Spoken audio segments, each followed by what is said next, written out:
Hey ladies, I think I'm gonna start a Understanding Weirdo Behaviors series because we talk about this often and I just feel like I'm gonna keep having these run-ins with these weirdos and I'm gonna keep having to talk about it. So we're gonna just make a series, Understanding Weirdo Behaviors, part whatever this is. Today I really wanna get into when people are intimidated by you, they will try to make you feel awkward. I wonder if you all have noticed this. If you are strikingly beautiful, you have a magnetic energy to you that people can feel intuitively, and you have a great personality on top of that.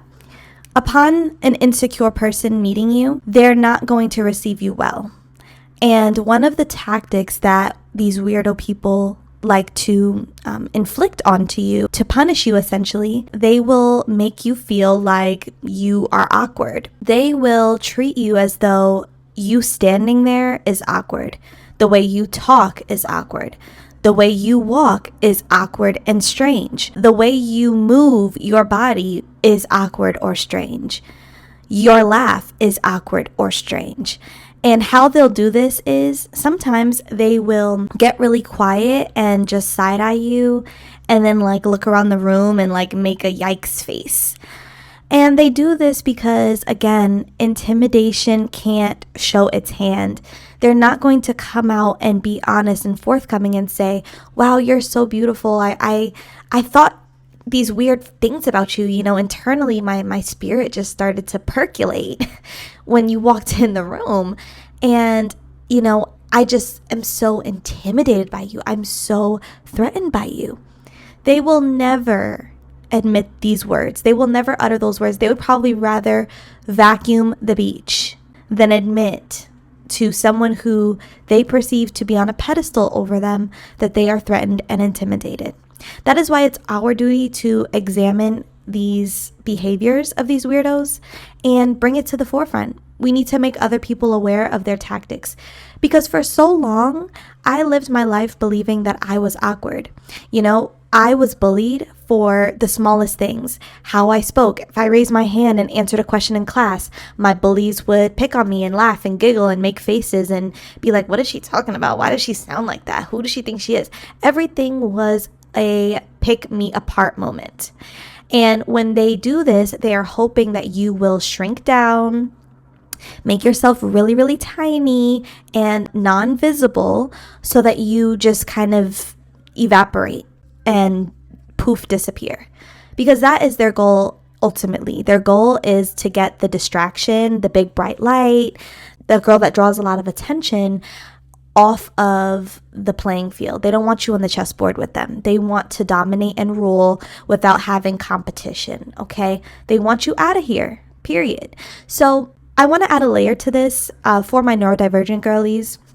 Because we take things so literally, if someone is treating us like we have stuff on our face, even though we don't, or like we walk like goofy, or we appear to be awkward, if you do not have self-love, if no one has poured into you, if you have not developed a self-concept, if you have not become radically in love with yourself and understand yourself and eradicate these people's tactics in your mind, you will believe what they're mirroring to you. So if people are incessantly, everywhere you go, treating you like you are being awkward, even though they are just reacting to your beauty, sometimes you will embody that awkwardness, because if people are treating you like you're being awkward, maybe I'm being awkward.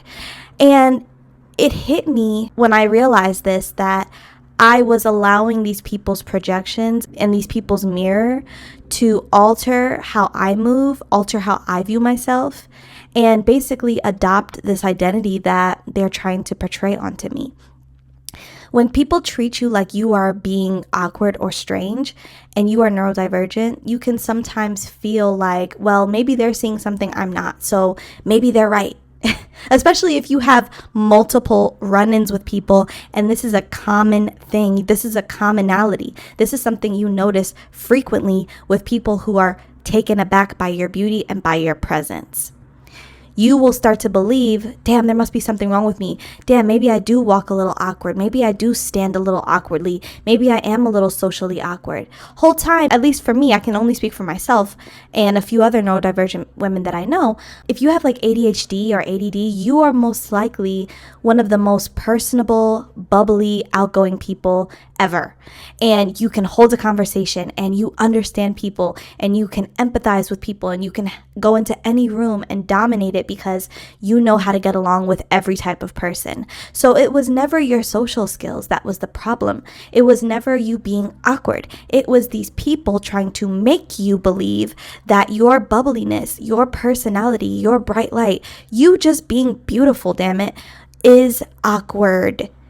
And they are refusing to acknowledge and admit that the only reason why they're trying to make you feel like you are socially awkward, something's wrong with you, like there's something that is socially unsettling about you, is because they are threatened and insecure. Threatened and insecure people cannot stand when someone is proud of who they are. And don't add the extra layer of being melanated. My God, today. My God, today. Don't let you be melanated, great personality, banging body, and beautiful. Lord be with you. May the Most High be with you, because they are going to make you feel like you are abstract art. They're going to look at you like, what is that? What are you? Why are you here? Like, they're going to treat you like a object in a museum. They're going to watch you, perceive you, scratch their head and scrunch up their face and look curious and dumbfounded as though you are some type of exhibit to be examined at a museum.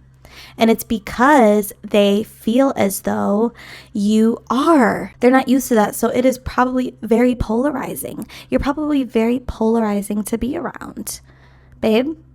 And here's what you have to do. You have to be okay with it. This is something that I have practiced for a while now, and I've become somewhat of a little baby master of it. Is the second I walk into a room and I notice that somebody is treating me like I'm an art exhibit, and they're, curious about me while also trying to make me second guess myself and feel awkward about just living in my own skin, what I do is I stand firmly. I don't fidget. I don't try to pretend or perform for people. I'm going to show up just how I am, because guess what? The person who I'm showing up as naturally is the person who you are threatened by. So why in the world would I change that just because you are threatened and don't know how to process that? You see what I'm saying, ladies? It's so easy to change yourself or to try to mold yourself into who these people want you to be just to get out of the uncomfy feelings of them not liking you or not receiving you well or treating you like you're some socially awkward weirdo. It's so easy to say to yourself, all right, well, they're not receiving me well. Let me try to perform for them. Let me try to switch this up or act like this. And before you know it, now you're a poser, now you're a pretender, and they can feel that you are trying to get on their good side by changing who you naturally are in that moment, or by trying to, alter your personality or alter your way of being in that moment to fit what they want you to be or to please them. That is even worse. When they realize, oh my goodness, it's working. Me trying to make her feel awkward is working because look, now she's actually being awkward. It's like they have this whole plan. They have this whole plan devised to make you fall into their trap. And when you do, they're just like, oh, you weak, pathetic thing. Not only did I make you feel awkward, you started acting awkward. And now you're trying to, get my attention. Now you're trying to please me. Their ego is going to be through the roof if you give them the satisfaction of squirming when they try to make you uncomfortable or changing who you are in real time in that moment just to get them to stop treating you that way. You have to not care, ladies. You have to not care that these people are intimidated by you. Let them be. Let them. It's going to show them that 1, you can't be messed with. 2, they can bully you or try to bully you all they want. It's not changing nothing. You're going to still continue to be who you are. And 3, you do yourself so much honor by protecting your individuality, your authenticity, your neurodivergence, your uniqueness, you do yourself such an honor by not changing or not trying to perform for people who are already threatened by you in the first place. So ladies, drop it in the comment section. Let me know if you've ever experienced someone purposely trying to make you feel like you're socially awkward simply because they are threatened and insecure and intimidated. Drop down in the comment section. Let me know your thoughts. I'll also be leaving my email in the description box. You can share your stories there as well. Have a lovely day, ladies.